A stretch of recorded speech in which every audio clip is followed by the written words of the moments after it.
நான் legend Saravana store போயிருந்தேன். அதில் பார்த்தீங்கன்னா சூயிங் செக்ஷனே ஒரு செக்ஷன் இருக்குது. அந்த வீடியோஸ் எல்லாமே நான் அப்லோட் பண்ணியிருக்கேன். நீங்கள் டைம் கிடைக்கும்போது பாருங்கள். அதில் பார்த்தீங்கன்னா இந்த சூயிங் செக்ஷனில் இது வந்து பார்த்தீங்கன்னா ஸ்டிக்கு மாதிரி இருந்தது. இது 8 ருபீஸ்ன்னு போட்டுருந்துச்சு.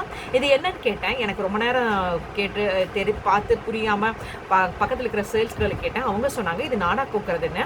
பொதுவாக பார்த்தீங்கன்னா நாடா கோக்குறதுனா இந்த மாதிரி ஒரு பெரிய பின்னூசியில் வந்து இந்த மாதிரி நாட் போட்டுட்டு இந்த மாதிரி நம்ம சுடிதார் நாடாவோ அல்லது பாவாடை நாடாவோ இல்லை ஆட் பண்ணுவோம் இல்லைங்களா, இப்படி சொருகுவோம் பார்த்தீங்களா, இப்படி சுற்றி எடுத்துகிட்டு வருவோம்.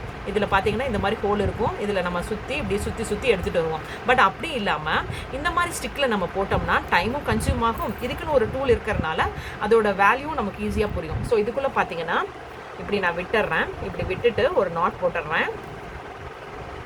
நாட் போட்டுட்டு ஆஸ் யூஷுவல் பார்த்தீங்கன்னா நம்ம நீடில் எப்படி இன்சர்ட் பண்ணுவோம் அதே மாதிரி இப்போது இதுக்குள்ளே போட்டு நம்ம இப்படி எடுத்துகிட்டு வரனால லென்த்தாக இருக்கிறனால சீக்கிரமாக நமக்கு வேலை முடிஞ்சிடும்.